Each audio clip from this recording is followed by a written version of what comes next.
Assalamualaikum warahmatullahi wabarakatuh. Selamat datang semuanya di channel Robi Awaludin Official. Dan pada kali ini kita akan kuliah online pada mata kuliah kuantitatif metodologi atau metodologi kuantitatif pertemuan kedua ya. Tapi sebelum lanjut, jangan lupa untuk klik like dan subscribe, juga nyalakan loncengnya agar teman-teman tidak ketinggalan untuk mendapatkan materi-materi menarik dan terbaru seputar bisnis, manajemen, dan penelitian. Lalu silahkan juga untuk follow Instagram saya @robiawaludin dan website smartbiz.id untuk informasi terbaru seputar bisnis dan manajemen. Baik, pada kesempatan kali ini kita akan kuliah kuantitatif metodologi yang materi khususnya yaitu kita akan membahas proses penelitian, masalah penelitian, variabel penelitian, dan paradigma penelitian. Karena menguasai materi ini sangat penting untuk keberlanjutan teman-teman dalam kuliah sarjana, apalagi nanti di akhir kita akan mengikuti skripsi, yang mana ini sangat penting banget untuk dikuasai. Sebagus teman-teman menguasai ini, juga sebagus teman-teman nanti kualitas skripsinya. Maka dari itu silahkan untuk tetap fokus, seduh kopi ya, sediakan gorengan, dan selamat menyimak perkuliahan materi ini. Dan jangan lupa untuk share materi ini agar semuanya dapat mengetahui tentang proses penelitian hingga bagaimana caranya kita membangun variabel dan mengembangkan paradigma penelitian. Baik, pembahasan pertama adalah proses penelitian kuantitatif. Yang perlu teman-teman ketahui, kemarin kita sudah belajar tentang sejarah penelitian kuantitatif, dan pada kali ini kita akan membahas tentang proses penelitian kuantitatif. Poin pertama, penelitian kuantitatif itu berbeda dengan penelitian kualitatif. Penelitian kuantitatif itu harus sudah menemukan masalah dan dibawa oleh peneliti, masalah tersebut harus sudah jelas gitu ya. Variabelnya sudah jelas, problem dalam fenomena bisnisnya sudah jelas, dan ini berbeda dengan penelitian kuantitatif yang mana masalah masih bersifat sementara dan akan berkembang setelah penelitian memasuki fase lapangan gitu ya. Beda dengan penelitian kuantitatif yang mana ini yang digunakan pada program studi manajemen, masalah di awal sudah ditentukan dengan jelas, variabelnya jelas, rumusan masalahnya jelas. Kalau kualitatif sebaliknya. Kuantitatif misalkan kita ingin meneliti tentang brand awareness pada Gojek atau Grab. Beda dengan kualitatif, kita ingin meneliti budaya Baduy, yang mana budaya Baduy dalam proses penelitian lapangannya bisa jadi ada penambahan variabel baru atau menemukan masalah baru. Beda dengan penelitian marketing, brand awareness misalkan, itu variabel penelitiannya sudah ditentukan di awal. Lalu kemudian masalah diidentifikasi. Mengidentifikasi masalah itu dapat dirumuskan menjadi rumusan masalah ya. Pertama, masalah diidentifikasi ya, proses penelitian itu. Setelah masalah diidentifikasi, ada problem apa, ada perbedaan antara teori dan praktek seperti apa, lalu kemudian dirumuskanlah menjadi rumusan masalah. Rumusan masalah bisa terdiri dari pernyataan atau pertanyaan. Lalu kemudian rumusan masalah dijawab menggunakan teori gitu ya. Jadi teori yang digunakan itu harus jalan dengan rumusan masalah yang digunakan pula gitu. Dari teori itu lahirlah hipotesis. Ya, ingat, hipotesis bukan dugaan. Bukan dugaan sementara, tapi jawaban sementara terhadap rumusan masalah penelitian. Beda menduga dengan jawaban. Kalau jawaban saintifik atau ilmiah, kalau menduga itu bisa jadi perasaan. Nah, itu keliru.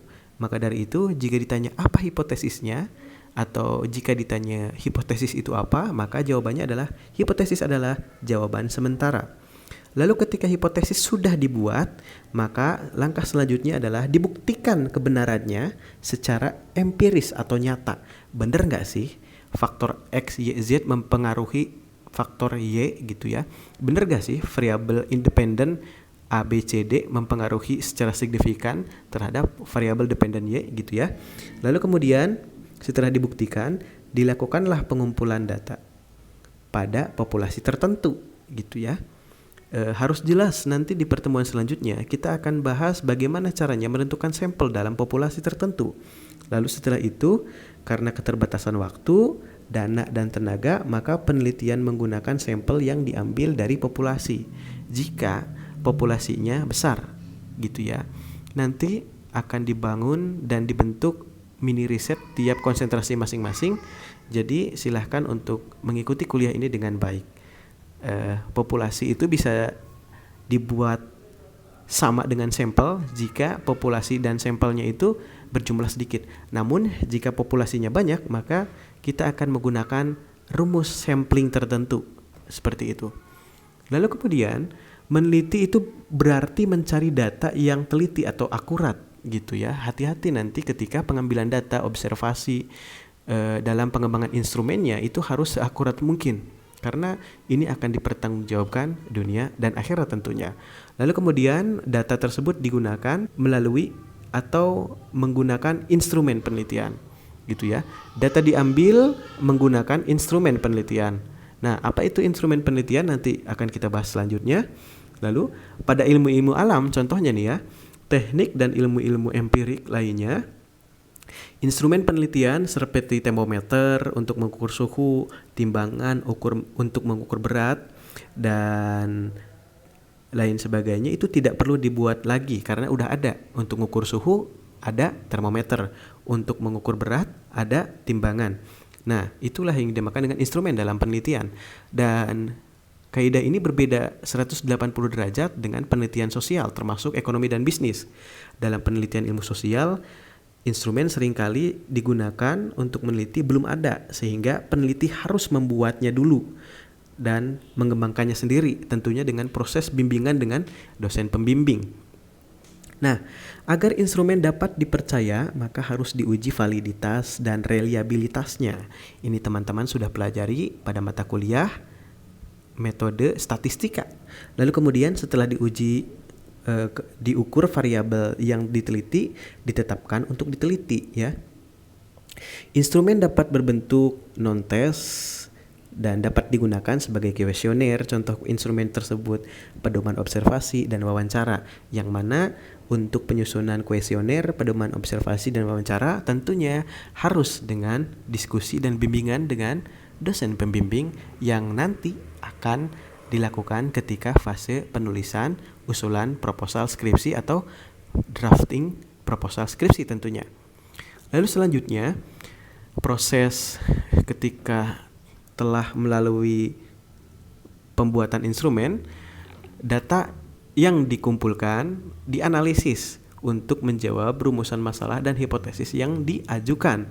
Nah, data yang dianalisis itu harus sesuai dengan rumusan masalah dan hipotesis yang diajukan. Jangan sampai rumusan masalahnya tentang A, datanya tentang B gitu, tidak nyambung. Maka penelitian itu tidak valid ya. Setelah data yang terkumpul dianalisis untuk menjawab rumusan masalah dan hipotesisnya di bab 4, lalu kemudian dalam penelitian kuantitatif, analisis data menggunakan statistika pada umumnya ya. Pada umumnya menggunakan statistika atau menggunakan parameter matematik lain seperti halnya yang ada di manajemen operasional, manajemen SDM, manajemen marketing, lalu kemudian manajemen keuangan biasanya menggunakan statistika, namun tidak untuk rata-rata pada manajemen operasional. Biasanya menggunakan variabel matematis lain, mengukur efektivitas, ya, mengukur lokasi dan lain sebagainya. Itu menggunakan software lain. Kemudian data hasil analisis selanjutnya disajikan dan diberikan pembahasan, tentunya di bab 4. Jadi pada penelitian kuantitatif itu kita tidak hanya berbicara soal angka, namun bagaimana kita menganalisis angka tersebut menjadi data yang bisa dibahas dan dipertanggungjawabkan. Lalu penyajian data dapat menggunakan tabel ya, terus kemudian distribusi frekuensi, grafik garis, grafik batang, pie chart, dan piktogram, yang semuanya teman-teman sudah tahu kan pengertiannya apa. Kalau belum tahu, dari sekarang silahkan googling apa yang dimaksud dengan grafik garis, grafik batang sampai ke piktogram, agar teman-teman bisa memahami lebih awal dan bisa lebih cepat dalam menguasai mempersiapkan skripsi nanti di kemudian hari. Lalu selanjutnya, pembahasan terhadap hasil penelitian merupakan penjelasan yang mendalam dan interpretasi terhadap data-data yang telah disajikan. Pada pembahasan tentunya harus dibahas secara mendalam tentang data yang telah diteliti, lalu kemudian disajikan, lalu dibahas sampai kemudian nanti berakhir pada kesimpulan. Kesimpulan berisi jawaban singkat terhadap setiap rumusan masalah yang berdasarkan data yang telah terkumpul. Nah, seringkali mahasiswa mengalami kekeliruan dalam menyusun kesimpulan. Kesimpulannya banyak, ada 12 poin ya, padahal rumusan masalahnya ada 3 poin. Padahal simple, kesimpulan itu adalah jawaban dari rumusan permasalahan. Jadi jika rumusan masalahnya ada 3 poin, maka kesimpulannya langsung ada 3 poin pula gitu ya. Rumusan masalah A dijawab dengan kesimpulan A. Begitupun rumusan B dijawab dengan kesimpulan B gitu ya. Lalu kemudian peneliti harus melakukan penelitian untuk bertujuan untuk memecahkan masalah. Maka peneliti berkewajiban untuk memberikan saran-saran gitu ya. Saran yang harus dilakukan oleh perusahaan, oleh penelitian selanjutnya dan sebagainya. Lalu kemudian saran yang diberikan harus berdasarkan kesimpulan yang mana itu merupakan hasil penelitian peneliti sendiri gitu. Jadi kesimpulan penelitian seperti apa, dari kesimpulan penelitian tersebut harus muncul saran penelitian selanjutnya. Nah, seperti itu. Baik, sampai sini ada pertanyaan? Jika ada pertanyaan, dipersilahkan untuk menuliskan pertanyaan tersebut di kolom komentar. Nah, pembahasan yang kedua adalah tentang masalah penelitian, sumber masalah. Nah, terdapat penyimpangan antara pengalaman dengan kenyataan. Nih, masalah yang pertama itu bisa jadi terdapat penyimpangan antara pengalaman dan kenyataan. Pengalaman ini bisa pengalaman membaca, pengalaman belajar, hasil menganalisis teori, dan kenyataannya ternyata berbeda. Ada penyimpangan. Maka dari itu lahirlah penelitian atau fenomena. Nah, di dunia ini yang tetap hanyalah perubahan. Tetapi seringkali perubahan tidak diharapkan karena dapat menimbulkan masalah. Gitu. Perubahan dalam penelitian dari tahun ke tahun sampai sekarang di tahun 2021, yang mana dalam dunia bisnis dan manajemen itu variabel COVID-19 itu sangat terasa sekali dampaknya. Maka seringkali terjadi teori yang dikembangkan pada tahun 2000-an, pada tahun 1990. Teori tersebut, penelitian tersebut tidak sejalan lagi karena adanya variabel COVID ini. Nah, itu juga merupakan salah satu permasalahan yang dapat teman-teman teliti sesuai dengan konsentrasinya masing-masing. Lalu terdapat penyimpangan antara apa yang telah direncanakan dengan kenyataan. Ya, misalkan perusahaan telah merencanakan untuk membangun strategi marketing seperti A. Perusahaan telah merencanakan untuk menargetkan penjualan pada tahun 2020 itu senilai berapa ratus miliar misalkan, tapi kenyataannya kebalikan. Wah, ada fenomena apa nih? Oh, ternyata ada fenomena COVID yang berpengaruh terhadap penjualan, terhadap laba rugi, sehingga teman-teman mengambil penelitian dalam fenomena tersebut. Nah, itu merupakan salah satu contoh dari masalah. Lalu, apakah masalahnya sehingga apa yang telah direncanakan tidak menghasilkan kenyataan nih? COVID misalkan, penurunan pendapatan misalkan. Jadi untuk menemukan masalah dapat diperoleh dengan cara melihat dari adanya penyimpangan antara yang direncanakan dengan kenyataan, gitu ya. Itu bisa jadi simpul-simpul pemilihan masalah. Lalu kemudian C, ada pengaduan. Jadi masalah itu bisa bersumber dari penyimpangan antara pengalaman dan kenyataan. Terus kemudian juga bisa bersumber dari terdapat penyimpangan antara apa yang telah direncanakan dengan kenyataan. Lalu bisa juga ada pengaduan masalah itu. Misalkan nih, PLN di satu kota tertentu banyak banget aduannya. Listrik kadang mati gitu ya. Lalu kemudian pelayanannya kadang lambat gitu ya. Nah, itu bisa jadikan sebagai masalah penelitian dikaitkan dengan teori yang teman-teman kuasai selama kuliah. Nah, dalam suatu organisasi yang tadinya tenang, tidak ada masalah, ternyata setelah ada pihak tertentu yang mengadukan produk maupun pelayanan yang diberikan, maka timbul masalah dalam organisasi tersebut gitu. Misalkan Samsung nih, yang kita tahu bahwa Samsung itu adalah brand ternama, ternyata ketika kita teliti wawancara customer services-nya, ternyata banyak banget aduan, yang mana banyak banget produk Samsung yang cacat produk gitu. Nah, kita bisa teliti seputar kualitas layanan di Samsung. Tadi kualitas layanan PLN gitu ya, kualitas layanan IndiHome misalkan, karena kok ternyata internetnya lemot sih, padahal saya udah bayar untuk kecepatan yang 50 megabyte per second. Nah, itu juga masalah. Lalu yang selanjutnya, masalah penelitian dapat digali dengan cara menganalisis isi pengaduan. Nah, jadi untuk yang C, adanya pengaduan, ini teman-teman bisa survei, bisa tanya-tanya, ada masalah nggak sih di perusahaan A, B, C, D, E, F, G, H gitu ya. Ada masalah nggak sih di layanan publik A, B, C, D, E, F, G, H gitu ya. Oh, ternyata misalkan ada masalah nih, ada aduan nih di antrian yang terjadi di Dinas Pencatatan Sipil. Masalahnya apa? Ngantrinya panjang banget misalkan gitu ya. Nah, teman-teman bisa langsung teliti itu, karena itu adalah bagian dari penelitian yang bisa diteliti, dan khususnya untuk mahasiswa yang mengambil konsentrasi manajemen operasional.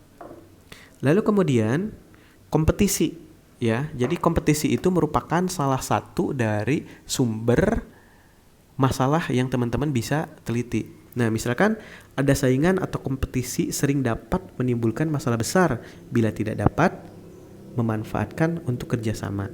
Misalkan nih, yang paling simple, yang kasat mata, adanya kompetisi antara Gojek dan Grab.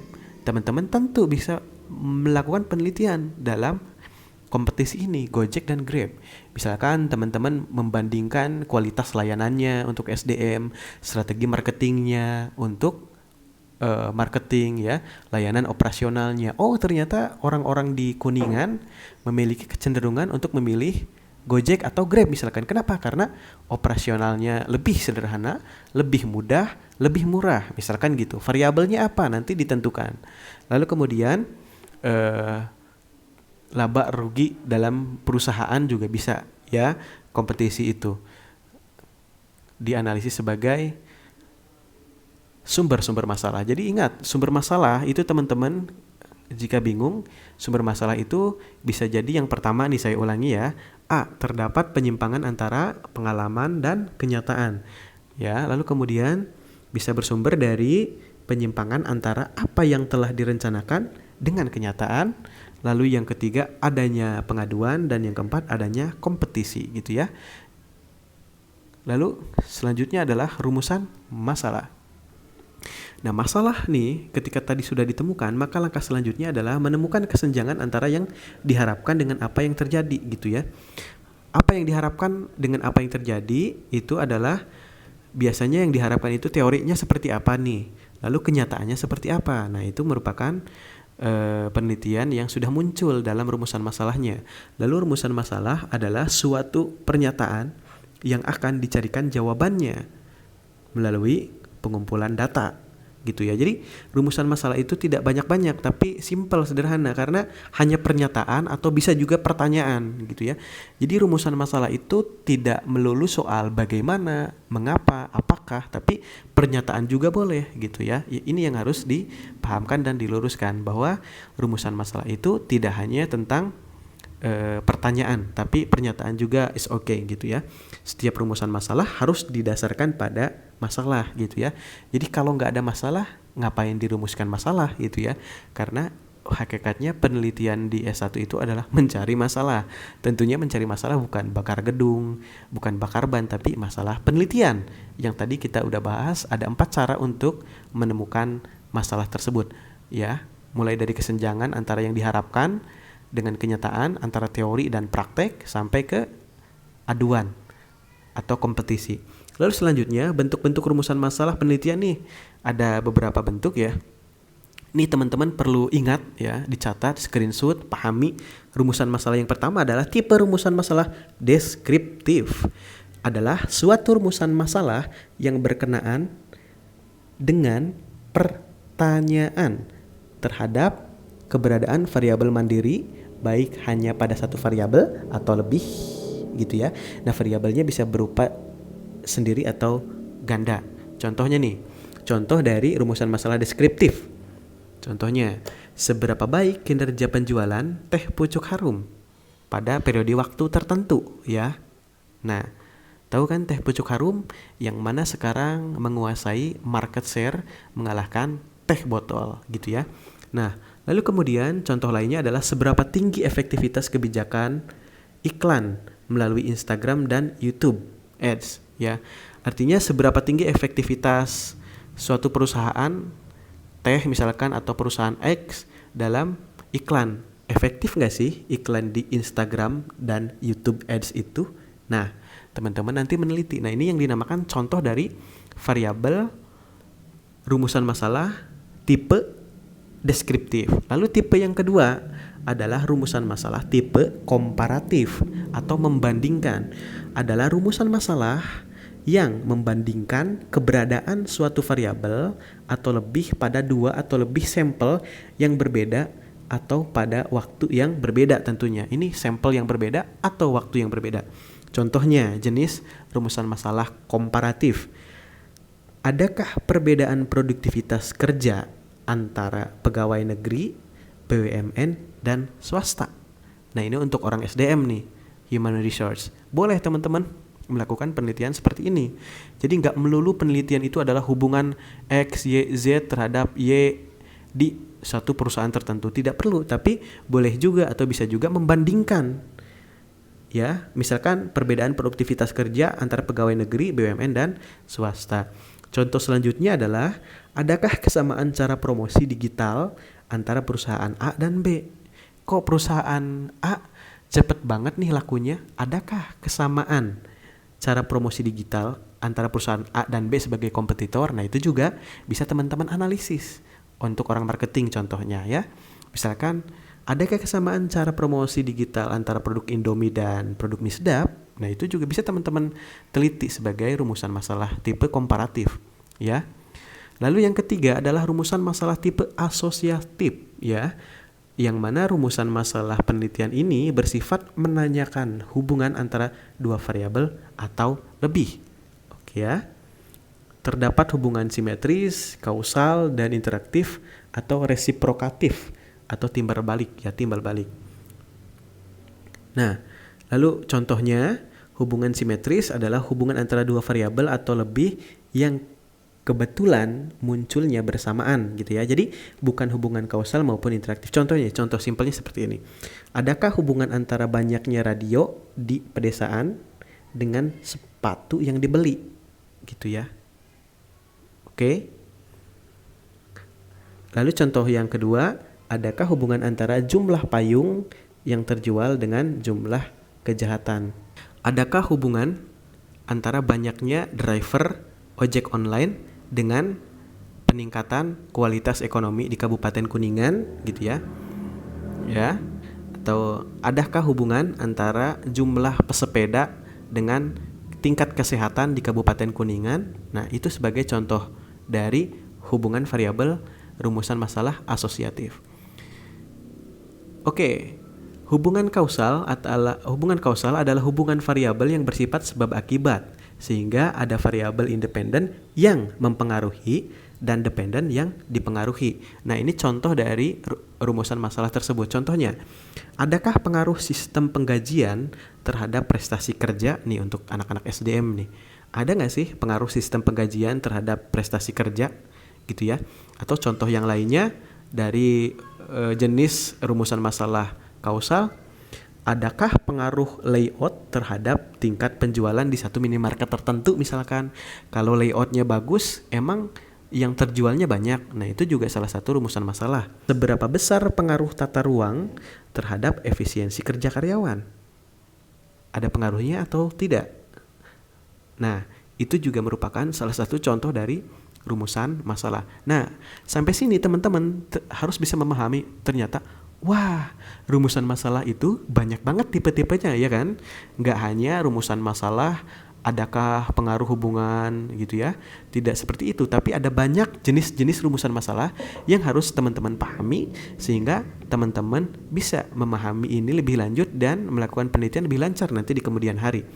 Lalu kemudian hubungan interaktif atau resiprokal atau timbal balik ini adalah jenis rumusan masalah dengan hubungan yang saling mempengaruhi sehingga dalam hal ini tidak diketahui mana variabel independen dan mana variabel dependennya.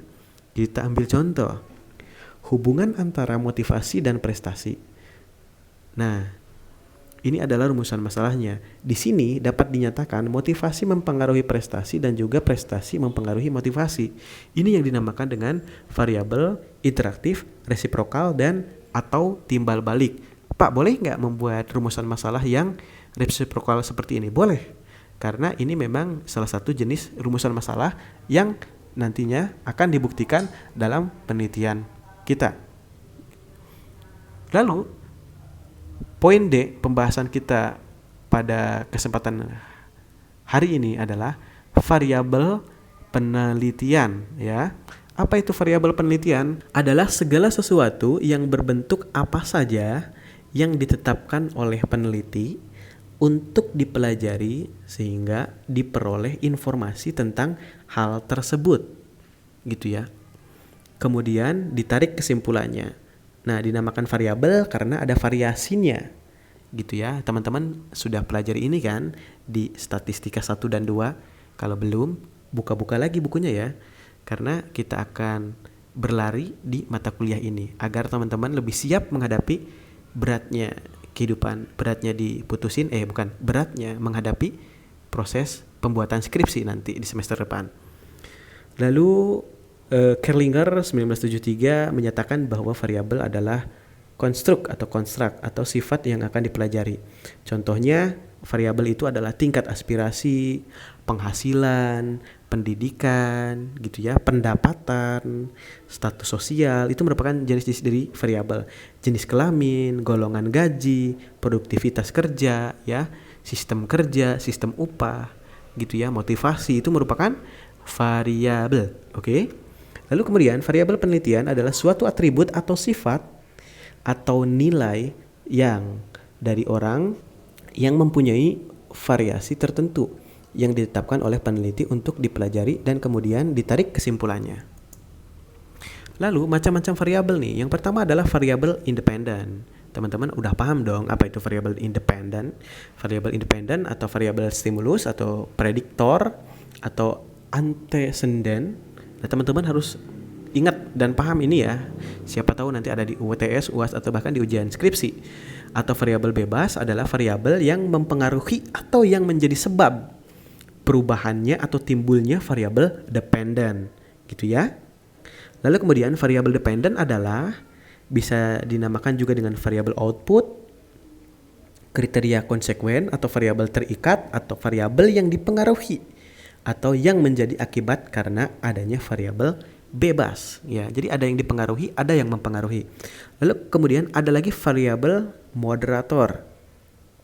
Adalah variabel yang mempengaruhi, memperkuat atau memperlemah hubungan antara variabel independen dan dependen gitu ya. Memperlemah atau memperkuat status seseorang. Bukan itu maksudnya. Adanya pihak ketiga yang mempengaruhi putus atau enggak hubungan seseorang, dua orang, itu juga bukan. Tapi variabel moderator itu adalah variabel yang di luar variabel X dan Y, yang mana adanya variabel ini mempengaruhi, bisa mempengaruhi, menguatkan, bisa jadi melemahkan terhadap penelitian yang sedang dilakukan. Itu yang dinamakan dengan variabel moderator. Nah, contoh hubungan perilaku suami istri akan semakin baik atau kuat jika mempunyai anak dan akan semakin renggang jika ada pihak ketiga ikut mencampuri pelakor contohnya. Nah, ini juga agar teman-teman bisa lebih peka terhadap memahami ini adalah salah satu contoh dari variabel tersebut. Nah, anak sebagai variabel moderator. Nah, anak sebagai variabel moderator yang memperkuat hubungan dan pihak ketiga yang which is pelakor atau pebinor gitu ya adalah variabel moderator yang mempengaruhi variabel hubungan penelitian gitu ya. Itu contoh simpelnya dalam penelitian yang mana adanya variabel moderator. Lalu kemudian yang terakhir adalah variabel intervening.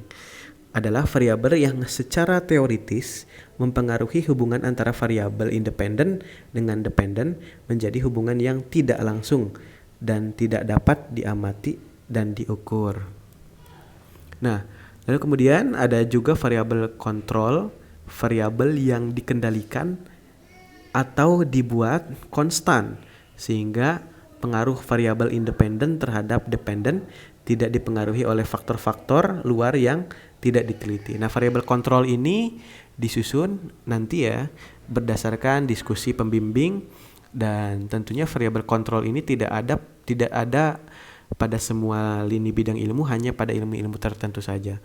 Contohnya pengaruh jenis pendidikan terhadap keterampilan mengetik. Ya, pengaruh jenis pendidikan terhadap keterampilan mengetik. Nah, variabel independennya adalah apa coba? Pendidikan.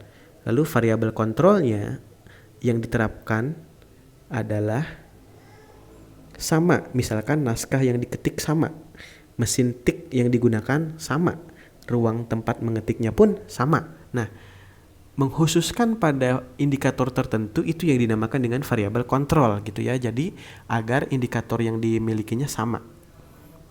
Nah, untuk menentukan kedudukan variabel baik independen maupun dependen, maka moderator atau variabel yang lain harus dilihat konteksnya dengan dilandasi konsep teoritis yang tepat yang mendasari maupun hasil dari pengamatan yang empiris gitu ya. Lalu kemudian hubungan antara semua variabel tersebut akan diamati. Lalu kemudian karena penelitian berasumsi bahwa gejala itu tidak dapat diklasifikasikan tetapi merupakan satu kesatuan yang tidak dapat dipisahkan atau holistik. Nah, yang perlu teman-teman diingat pada chapter sekarang adalah hubungan antar semua variabel tersebut akan diamati. Jadi keseluruhannya itu akan diteliti gitu ya, dan tidak bisa dipisahkan. Jadi antara variabel, dependen, independen, moderator, intervening, kontrol, variabel, semua variabel tersebut akan diteliti secara holistik atau menyeluruh, tidak bisa kita meneliti sebagian gitu ya. Lalu yang terakhir adalah paradigma penelitian. Paradigma penelitian adalah pola pikir yang menunjukkan hubungan antara variabel yang akan diteliti yang sekaligus mencerminkan jenis dan jumlah rumusan masalah yang perlu dijawab melalui penelitian. Teori yang digunakan untuk merumuskan hipotesis, jenis dan jumlah hipotesis, dan teknik analisis statistik yang akan digunakan. Jadi paradigma itu mencakup keseluruhan dari awal sampai akhir. Itu adalah paradigma penelitian yang harus disusun secara sistematis. Paradigma sederhana adalah paradigma penelitian ini terdiri atas satu variabel independen dan dependen. Nah, ini biasanya untuk makalah nih atau latihan gitu ya. Contoh, nanti kita akan bahas contohnya. Jumlah rumusan masalah deskriptif ada 2 dan asosiatif ada 1. Rumusan masalah deskriptif, misalkan kita melihat bagaimana kualitas X, bagaimana kualitas Y, yaitu rumusan masalah deskriptif. Lalu ada 1, bagaimana hubungan antara pengaruh kualitas dengan kualitas barang yang dihasilkan. Bagaimana pengaruh kualitas alat dengan kualitas barang yang dihasilkan. Nah, ini akan menghasilkan penelitian operasional di manajemen mutu, contohnya seperti itu. Lalu teori yang digunakan ada 2, yaitu teori tentang alat kerja dan kualitas barang. Ini kita ambil contoh kualitas barang ya. Nah, terus kemudian hipotesisnya yang dirumuskan ada 2 macam, yaitu hipotesis deskriptif dan hipotesis asosiatif. Nah, hipotesis deskriptif itu seringkali tidak dirumuskan atau gak perlu pada mata kuliah tertentu, pada operasional tertentu, misalkan manajemen operasional tidak perlu dituliskan hipotesis deskriptifnya. Ya, hipotesis deskriptifnya kualitas alat yang digunakan oleh lembaga tersebut telah mencapai 70% baik. Nah, ini bisa dituliskan atau bisa juga tidak. Itu adalah salah satu contoh dari hipotesis deskriptif. Lalu kemudian hipotesis asosiatifnya adalah ada hubungan yang positif dan signifikan antara kualitas alat dengan kualitas barang yang dihasilkan. Nah, seringkali kita memahami bahwa hipotesis cuma ada satu tipe. Ada hubungan yang positif, ada hubungan yang negatif, padahal ada juga jenis hipotesis yang deskriptif, yang bisa jadi ini tidak perlu dituliskan dalam penelitian. Lalu, teknik analisis data, berdasarkan rumusan masalah dan hipotesis tersebut, maka dapat dengan mudah ditentukan teknik statistik yang digunakan untuk analisis data untuk menguji hipotesisnya dong. Dan teman-teman sudah pelajari ini di matematika ekonomi, statistika 1, statistika 2, yang mana untuk hipotesis deskriptif, bila datanya berbentuk interval dan rasio, maka pengujian hipotesis menggunakan t-test one sample contohnya ya. Kalau menggunakan data interval dan rasio. Jika hipotesisnya asosiatif, bila data kedua variabel berbentuk interval atau rasio, maka harus menggunakan teknik statistik korelasi produk momen. Waduh, apaan tuh Pak artinya? Baca-bacakan lagi ya bukunya. Dan nanti ada tugas di akhir pertemuan. Lalu kemudian paradigma sederhana berurutan adalah dalam paradigma ini terdapat lebih dari 2 variabel, tetapi hubungannya masih sederhana, gitu ya. Paradigma garis dengan 2 variabel independen, terdapat 2 variabel independen dan 1 dependen. Pengaruh X1 dan X2 terhadap Y. Ini contoh dari paradigma ganda dengan 2 variabel independen. Lalu kemudian ada paradigma ganda dengan 3 variabel independen. Ya, simpelnya pengaruh motivasi, pengaruh gaji, pengaruh kepemimpinan terhadap kinerja perusahaan. Itu contoh dari paradigma ganda dengan 3 variabel independen. Nah, terdapat 3 variabel independen dan 1 dependen. Nah, rumusan masalah deskriptif ada 4 dan rumusan masalah asosiatif untuk yang sederhana ada 6 dan yang ganda minimal 7. Nah, coba teman-teman nanti ada tugas untuk merumuskan variabel-variabel dari pembahasan kali ini. Lalu kemudian ada paradigma ganda dengan 2 variabel dependen. Ini kita akan bahas lagi lain kesempatan. Ini kita akan bahas di lain kesempatan. Oke, sampai sini dulu untuk pertemuan kita kali ini. Jangan lupa jika teman-teman pusing, artinya teman-teman sudah benar.